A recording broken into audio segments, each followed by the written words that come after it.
नमस्कार दोस्तों, स्वागत है आपका आपके YouTube channel career study IQ में। आज हम 24 मई 2020 की नेशनल करंट अफेयर करेंगे और आज की करंट अफेयर की पीडीएफ वीडियो के नीचे डिस्क्रिप्शन में मिलेगी। हमारा आज का पहला प्रश्न है, हाल ही में आई टर्मेरिक फिन क्लाउड्स प्लेटफॉर्म किसने लॉन्च किया है? हमारे ऑप्शन है intellect, Design Arena limited, Google, Twitter, Facebook. इसका सही आंसर है इंटेलेक्ट डिजाइन एरिना लिमिटेड ने। एक पूर्ण स्पेक्ट्रम बैंकिंग और बीमा उत्पाद company Intellect Design Arena Limited द्वारा एक cloud ready API first micro service based platform i turmeric fin clouds launch किया गया है। यह इस प्लेटफॉर्म को आईबीएम पब्लिक क्लाउड के माध्यम से लॉन्च किया गया है। यह प्लेटफॉर्म नए डिजिटल बैंकों के सिस्टम को अलग थलग करने या कोर लिंगेंसी सिस्टम के साथ समांतर रूप से परीक्षण और चलाने में सक्षम बनाएगा।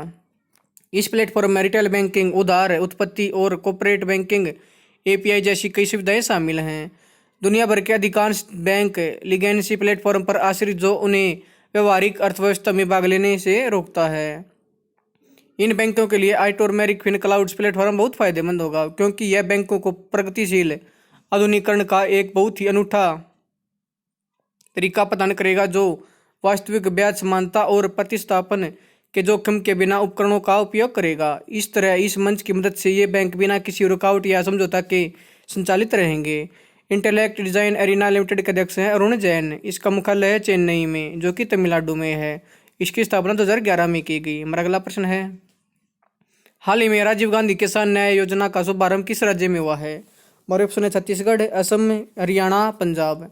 इसका सही आंसर है छत्तीसगढ़ में। छत्तीसगढ़ सरकार ने पूर्व प्रधानमंत्री राजीव गांधी की पुण्यतिथि के अवसर पर राजीव गांधी किसान न्याय योजना का शुभारंभ किया है। इस किसान केंद्रित योजना का लक्ष्य है कोविड-19 महामारी के बीच राज्य में ग्रामीण अर्थव्यवस्था को प्रोत्साहित करना है। इस योजना का प्रावधान 2020-2021 के बजट में किया गया था। इस योजना से 1.87 मिलियन से अधिक किसानों को लाभ मिलने की उम्मीद है। राजीव गांधी किसान न्याय योजना की विशेषताएं। राजीव गांधी किसान न्याय योजना के तहत छत्तीसगढ़ सरकार राज्य की ग्रामीण अर्थव्यवस्था में 5100 करोड़ रुपए खर्च करेगी। इसमें डायरेक्ट बेनिफिट ट्रांसफर के माध्यम से किसानों के खातों में अनुदान राशि को सीधे हस्तांतरित करके किया जाएगा। खरीफ सीजन के लिए पंजीकृत और खरीद क्षेत्र के आधार पर किसानों को धान, मक्का और गन्ना फसलों के लिए प्रति एकड़ 10,000 रुपये की राशि का भुगतान किया जाएगा। इसके अलावा राज्य सरकार दलहन और तिलहन फसलों के पंजीकृत और अधिसूचित क्षेत्रों के आधार पर किसानों को प्रति एकड़ के हिसाब से एक निश्चित राशि देने पर विचार कर रही है। छत्तीसगढ़ के मुख्यमंत्री भूपेश बघेल, इसके राज्यपाल अनुसुईया उइके। हमारा अगला प्रश्न, हाल ही में किस राज्य सरकार ने यूपी सूचना प्रौद्योगिकी और स्टार्टअप नीति 2017 के तहत यूपी स्टार्टअप फंड की स्थापना की है? हमारे ऑप्शन उत्तर प्रदेश, अरुणाचल, महाराष्ट्र, मध्य प्रदेश। इसका सही आंसर है उत्तर प्रदेश ने। उत्तर प्रदेश सरकार ने यूपी सूचना प्रौद्योगिकी और स्टार्टअप नीति 2017 के तहत यूपी स्टार्टअप फंड की स्थापना की है। इसके लिए उत्तर प्रदेश सरकार और भारतीय लघु उद्योग विकास बैंक सिडबी के बीच एक समझौते ज्ञापन पर हस्ताक्षर किए गए हैं, जिसमें फंड सिडबी द्वारा प्रतिबंधित किया जाएगा। इस निधि में 15 करोड़ रुपए का प्रारंभिक योगदान दिया गया है। इस फंड का उद्देश्य है उत्तर प्रदेश में विभिन्न क्षेत्रों में मौजूदा पंजीकृत स्टार्टअप उपक्रमों का सहयोग करना है। यूपी स्टार्टअप फंड के बारे में पढ़ते हैं। यूपी स्टार्टअप की फंड की स्थापना उत्तर प्रदेश सरकार द्वारा यूपी सूचना प्रौद्योगिकी और सूचना अप नीति 2017 के तहत की गई है। यह फंड ऑफ फंड्स के रूप में की गई है। यह fund securities and exchange board of India SIDBI द्वारा स्वीकृत वैकल्पिक निवेश नीति का हिस्सा होगा, जिसमें सीधे स्टार्टअप में निवेश नहीं किया जाएगा। फंड को 12 साल की अवधि के लिए संचालित किया जाएगा, जिसमें सिडबी द्वारा फंड मैनेजर के तौर पर कार्य करके पेशेवर रूप में प्रबंधित किया जाएगा। उत्तर प्रदेश के मुख्यमंत्री हैं योगी आदित्यनाथ, राज्यपाल आनंदीबेन पटेल। उत्तर प्रदेश की राजधानी है लखनऊ। हमारा अगला प्रश्न है, हाल ही में विश्व स्वास्थ्य संगठन WHO के 34 सदस्यीय कार्यकारी बोर्ड के अध्यक्ष के रूप में कार्यभार किसने संभाला? हमारे ऑप्शन डॉक्टर हर्षवर्धन, अरुण जेटली, विरूपाक्ष मिश्रा, इनमें से कोई नहीं। इसका सही आंसर है डॉक्टर हर्षवर्धन ने।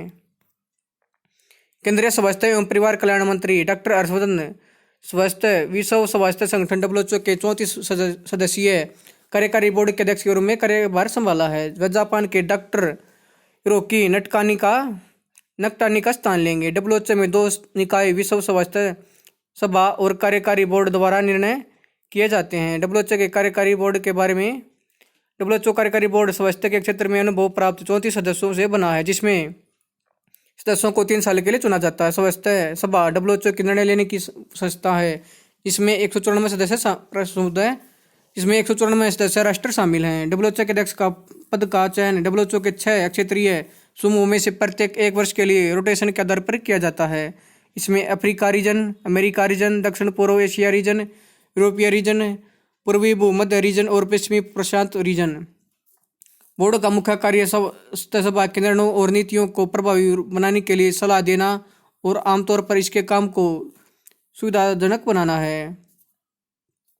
बोर्ड और सभा स्वास्थ्य मुद्दों पर बहस के लिए और सदस्य देशों द्वारा उठाए गए चिंताओं को दूर करने के लिए एक मंच तैयार करते हैं। WHO में भारत की क्या भूमिका है? भारत 12 जनवरी 1948 को WHO में शामिल हुआ था। दक्षिण पूर्व एशिया क्षेत्रीय समिति का पहला अधिवेशन 4 और 5 अक्टूबर 1948 को भारतीय स्वास्थ्य मंत्री के काल में आयोजित किया गया। इसका उद्घाटन भारत के पहले प्रधानमंत्री जवाहरलाल नेहरू ने किया था।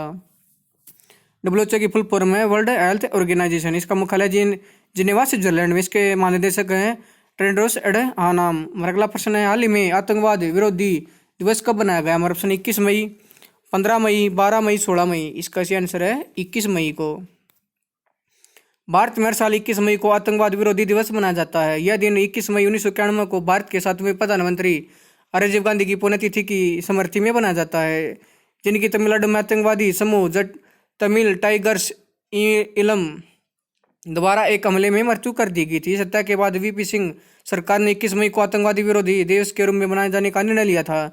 इस दिन आतंकवादियों द्वारा किए जाने वाली हिंसा के बारे में जागरूकता फैलाई जाती है। आतंकवाद विरोधी दिवस युवाओं को आतंकवाद के खिलाफ जानकारी प्रदान करने, मानवीय पीड़ा और जीवन पर इसके प्रभाव के बारे में जानकारी देने के लिए बनाया जाता है। इसके अलावा यह दिन लोगों को आतंकवाद के एक असामाजिक कृत्य से भी अवगत कराता है। हमारा अगला प्रश्न है, हाल में इग्नू के ऑनलाइन MA हिंदी कार्यक्रम का शुभारंभ किसने किया? हमारा ऑप्शन है रमेश पोखरियाल निशंक ने, अमित शाह ने, नरेंद्र सिंह तोमर ने, उपरोक्त सभी ने। इसका सही आंसर है रमेश पोखरियाल निशंक ने। केंद्रीय मानव संसाधन विकास मंत्री रमेश पोखरियाल निशंक ने फेसबुक लाइव सत्र के जरिए इग्नू के ऑनलाइन MA हिंदी कार्यक्रम का शुभारंभ किया है।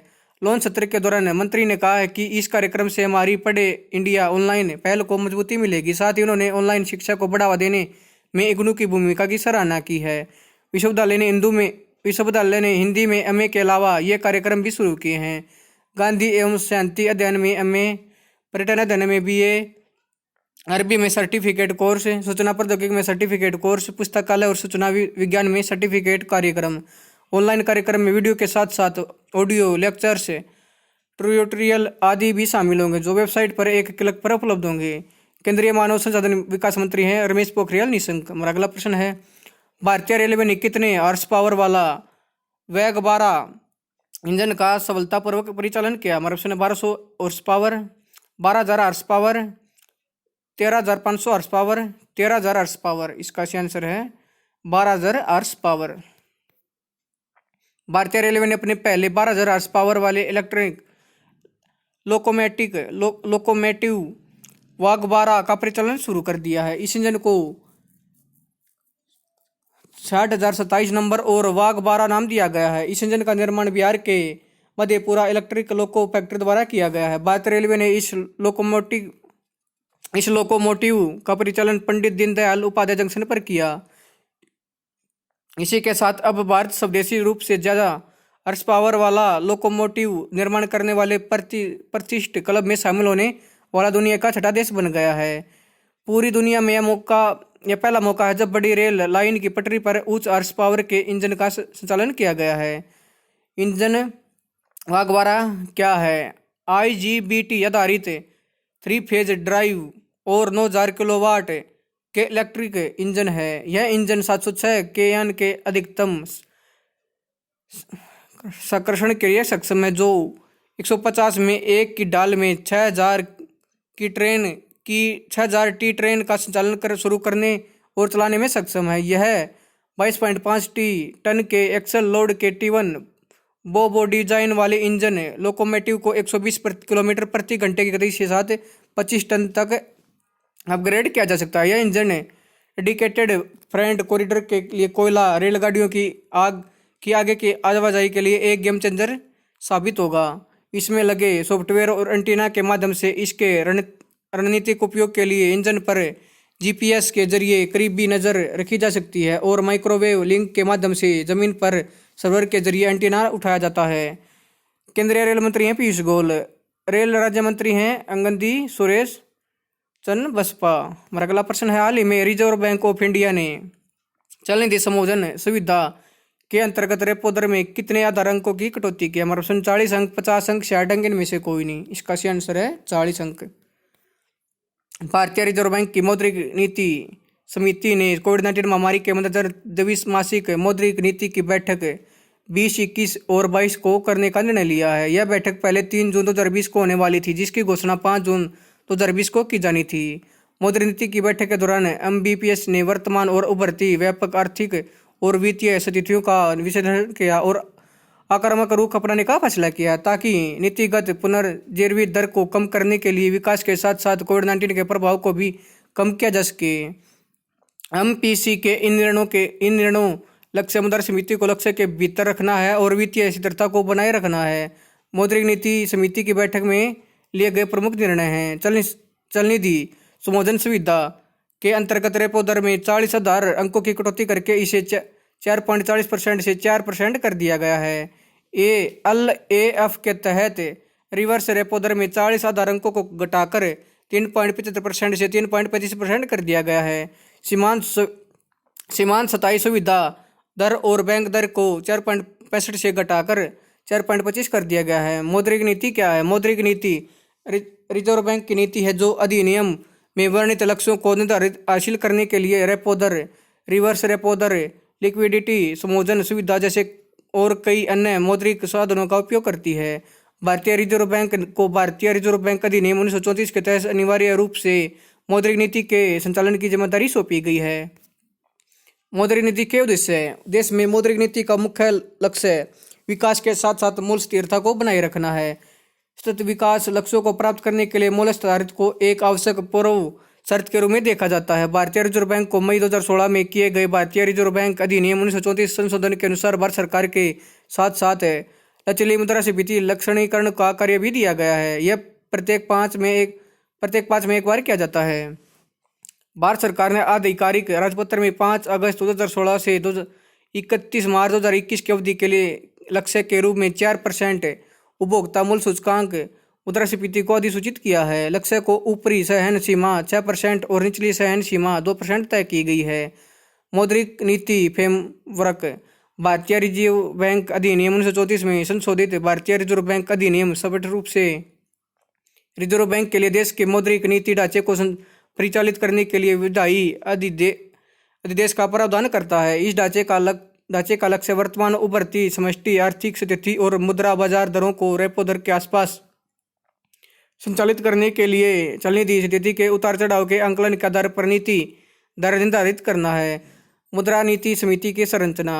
केंद्र सरकार ने सितंबर 2016 में संशोधित आरबीआई अधिनियम 1934 की धारा 45ZB के तहत 6 सदस्यीय मौद्रिक नीति समिति का गठन किया है। मौद्रिक नीति समिति की संरचना इस प्रकार की गई है। नंबर 1, भारतीय रिजर्व बैंक के गवर्नर अध्यक्ष शक्तिकांत दास। भारतीय रिजर्व बैंक के उप गवर्नर मौद्रिक नीति के प्रभारी सदस्य हैं डॉक्टर माइकल देवव्रत पात्रा। मौद्रिक नीति के प्रभारी बैंक के कार्यकारी निदेशक हैं डॉक्टर जनक रायज। चेतन घाटे प्रोफेसर भारतीय सांख्यिकी संस्थान सदस्य हैं इसके। प्रोफेसर पामी दुआ निदेशक दिल्ली स्कूल ऑफ इकोनॉमिक्स इसके भी सदस्य हैं। डॉक्टर रविंद्र ढोलकिया प्रोफेसर भारतीय प्रबंधन संस्थान अहमदाबाद ये भी इसके सदस्य हैं। मौद्रिक नीति की कुछ महत्वपूर्ण लिखित बातें। आरबीआई की मौद्रिक नीति में मौद्रिक नीति के कार्यान्वयन में कई प्रत्यक्ष और अप्रत्यक्ष लिखितों का उपयोग किया जाता है। मौद्रिक नीति के कुछ महत्वपूर्ण लिखित इस प्रकार हैं। रेपो दर निर्धारित ब्याज दर जिस पर रिजर्व बैंक जलनिधि समायोजन सुविधा के तहत बैंकों को सरकार के संप्रविक्स के विरुद्ध और अन्य अनुमोदित प्रतिभूतियों के विरुद्ध ओवरनाइट चलनिधि प्रदान करता है। रिवर्स रेपो दर निर्धारित ब्याज दर जिस पर रिजर्व बैंक जलनिधि समायोजन सुविधा के तहत बैंकों से पात्र सरकारी प्रतिभूतियों के संप्रविक्स के विरुद्ध ओवरनाइट आधार पर चलनिधि को अवशोषित करता है। चलनिधि समायोजन सुविधा एलएएफ में ओवरनाइट और साथ ही अवधि रेपो नीलामियाँ शामिल हैं। अवधि रेपो का उद्देश्य है उत्तर बैंक अवधि मुद्रा बाजार को विकसित करने में मदद करना है, जो बदले में ऋण और जमा की कीमत के लिए बाजार आधारित बेंचमार्क निर्धारित कर सकते हैं और इस कारण से मौद्रिक नीति के प्रसारण में सुधार किया जा सकता है।